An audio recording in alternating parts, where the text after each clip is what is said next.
Ganito po ako mag-adjust. Ayan. Ito yung intake na. Ganyan lang yan. Pagkikpitan ko sa konti, medyo matigas. Ugutin ko medyo matigas. Ayan. Ilak ko siya ngayon. Ayan. Kasi pag higpit mo yan, luluwag na punta yan. Ayan. Tama lang na-adjust. Ayan. Hindi siya matigas, hindi siya maluwag. May sabit konti. Ayan ang tamang adjust ko dyan. Yan ang gusto ko na-adjust. Ito naman sa exhaust. Ganun lang din.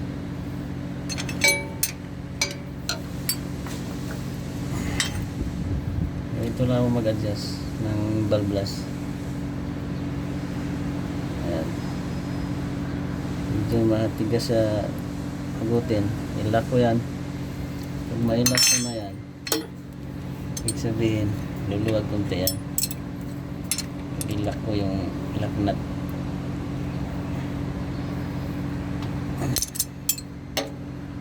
Hindi nakuhaan siya ng galaw. Gumala ko siya.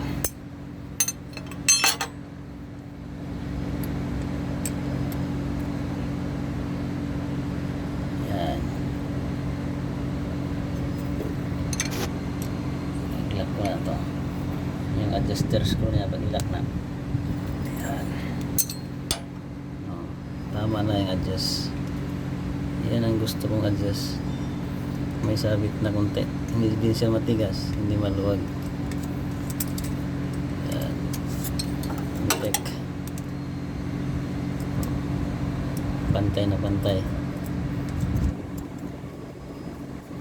Yan lang po, share lang konti sa mga ganito kung valveless maglapat ng filler gauge. Yan lang po mga boss.